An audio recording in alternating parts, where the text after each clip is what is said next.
So, you're a Sprint customer with an eye for HTC's design language, but you're not sure whether to choose Android or Windows Phone. We can help you with that.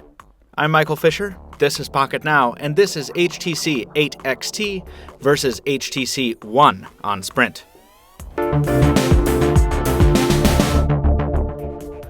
Third largest American carrier Sprint is one of several to carry the HTC One, the Android flagship we reviewed several months back. But it's the only US carrier to feature the 8XT, a special variant of the HTC 8X and Sprint's first Windows Phone 8 device ever.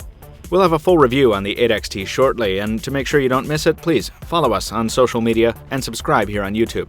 And then join us as we put the 8XT against the HTC One in hardware, software, camera performance, and a few test notes. Let's get to it. These phones might both be branded HTC, but it's probably more proper to call them distant cousins than siblings. The One feels every inch the flagship device in the hand, its aluminum and polycarbonate construction working together with the chamfered edges around the display and the machined speaker holes for a premium look and feel. Whether it's silver or black, the One's hardware screams stylish quality. While the 8XT definitely makes a different statement, it would be a mistake to call it cheap feeling. As you might expect from the brand name, the 8XT feels a lot like the older 8X in the hand, with a soft-touch paint job wrapping all the way around the tapered sides and giving the phone a grippy texture that inspires confidence that you're not going to drop it. That same rubbery finish means the 8XT takes a bit more work to get into and out of tight pockets, but it might hold up to scuffs better than the One's fancy metal. At 140 grams, the 8XT is only 3 grams less massive than the HTC One, but thanks to the plastic construction, it feels even lighter. Surprisingly, it looks somehow thicker as well. At 9.9 millimeters, it's only half a millimeter thicker than the One, but the different shape, matched with that California blue paint job, your only choice on Sprint, does funny things to your eyes. Firing up the displays, though, eliminates any doubt about which of these is high-end and which is the mid-ranger. The 4.7-inch SLCD3 on the One cranks out 1080p resolution at 4.7 inches for a ridiculous 468 pixels per inch, while the 8XT makes do with a 4.3-inch WVGA LCD at a pretty ho-hum 216 ppi. That's basically the definition of mid-range, and that continues beneath the screens at the processor level as well.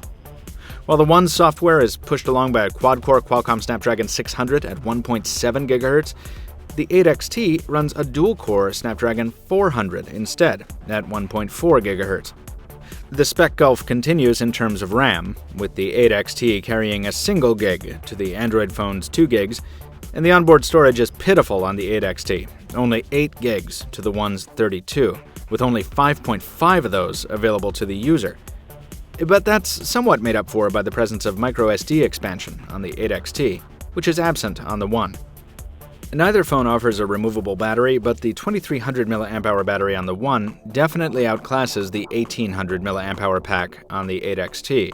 And finally, the One sports some added trim in terms of its transceiver loadout, boasting 802.11ac support and an IR transmitter, both of which are absent on the 8XT. The Android versus Windows Phone comparison is always a tricky one because the philosophies behind the platforms are so different. Microsoft's interface prioritizes glanceable information housed in tiles and a very minimalistic, very locked-down interface, whereas Android draws its utility from home screen widgets, easily accessible notifications, and a very customizable experience. Normally, the differences also include responsiveness, with Android usually lagging behind Windows Phone, but that's not the case here. The One is just as snappy and lag-free thanks to its optimized software working together with that powerful hardware we talked about before. The 8XT, while often as buttery smooth as we've come to expect from Windows Phone, seems a little easier to trip up than some other devices running the platform. You'll want to wait for our full review here, as we'll be checking another 8XT demo unit to see if we can reproduce that performance. The bottom line is that you'll still want to choose your platform before choosing your device, as there's way too much to compare for an in-store, spur-of-the-moment decision. Definitely do your research first, starting with our full Windows Phone 8 review and our HTC One on Sprint full review at Pocketnow.com. Of the software similarities that do exist, one of the most surprising is the camera viewfinder. HTC has ported much of the design language and functionality of the One's viewfinder to the 8XT, including the company's dual trigger approach to stills and video, and a few of its real-time filters. There's also an avalanche of options to choose from in both still and video modes on both of these units, so you should be able to tweak each camera's software to your particular shooting needs based on almost any environment. That said, these phones do pack significantly different camera hardware. The One earned a name for itself in low-light photography with its optically stabilized 4-megapixel camera and its oversized ultra-pixels, whereas the 8XT features a much more conventional 8-megapixel camera. The added resolution does it a favor. While it doesn't feature the standout low-light performance of the One, the 8XT does manage to deliver some pretty nice captures in proper lighting, especially outdoors, and especially if the HDR option is used appropriately. Side by side, in brightly lit conditions with a steady hand, the phones produce results that are pretty comparable despite their divergent hardware specs. Even indoors, assuming there's enough light, it's possible to get similar results. Each camera tends to wash out a bit in bright light, but in dimmer conditions, the One pulls ahead, rendering more detail and more authentic color than the 8XT. Also, because HTC's camera app on the 8XT is pretty heavy and runs a bit sluggishly on our review unit, there's more potential for motion blur when snapping off a shot. Finally, in the still category, the One's camera lenses, both front and back, are a little wider angle, capturing more at the same distance than the 8XT does. And the front-facing camera on the One is a 2-megapixel shooter, whereas the 8XT makes do with a 1.6-megapixel sensor that delivers less impressive, more ruddy results. The video performance between these two is close to par, with the 8XT impressing us more in this category than in stills. The Windows Phone's 1080p video is crisp, well-saturated, and delivers excellent audio, much like the HTC One. Plus, there are options galore in the HTC camera app for slow-mo, saturation, contrast, and resolution adjustments, and more. If we had to call a winner in the camera overall, it'd be the One, due to its more responsive camera software and its excellent low-light performance, combined with the optical image stabilization and its fun features like Zoe and the excellent gallery experience. But the 8XT is no slouch under more conventional conditions. We were surprised by how consistent the 8XT was with the One in side-by-side reception tests that took us beneath Boston on the city's subway system. From LTE to 3G to full service to no service to roaming coverage, the two Sprint devices stayed in virtual lockstep. Now, voice quality wasn't anywhere near as consistent. HTC established a reputation for an excellent calling experience on the One, and that holds true for the Android phone. But it's not matched by the 8XT. Callers could hear more background noise from our side with the XT, and said we sounded less clear overall on the Windows Phone. The call was less enjoyable on our end too, with callers sounding loud but muffled in our earpiece compared to the crystal clear quality on the One.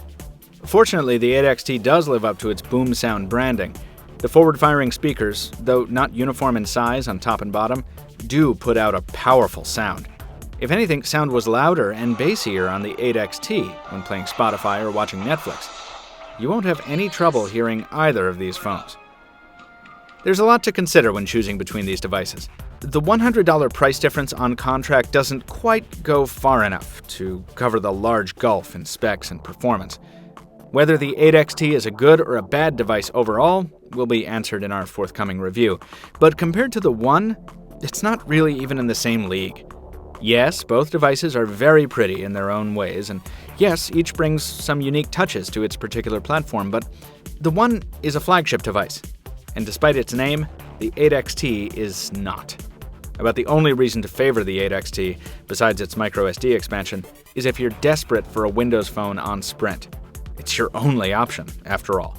But if you're open to Android as a platform, and you've got the extra $100, it's the HTC One that has the walk and the talk that's more likely to keep you happiest over the course of a 2-year contract. Kind of an unusual comparison, we know, folks, but thank you for sticking with us to the end. If you did enjoy it, please toss us a like. Also, leave a comment below if you have some feedback or a question for our full review on the HTC 8XT going up very soon at Pocketnow.com, and the video review going up here on our channel page. So please, subscribe to us here on YouTube, follow us on social media once again, and as always, thank you for watching. We'll see you next time.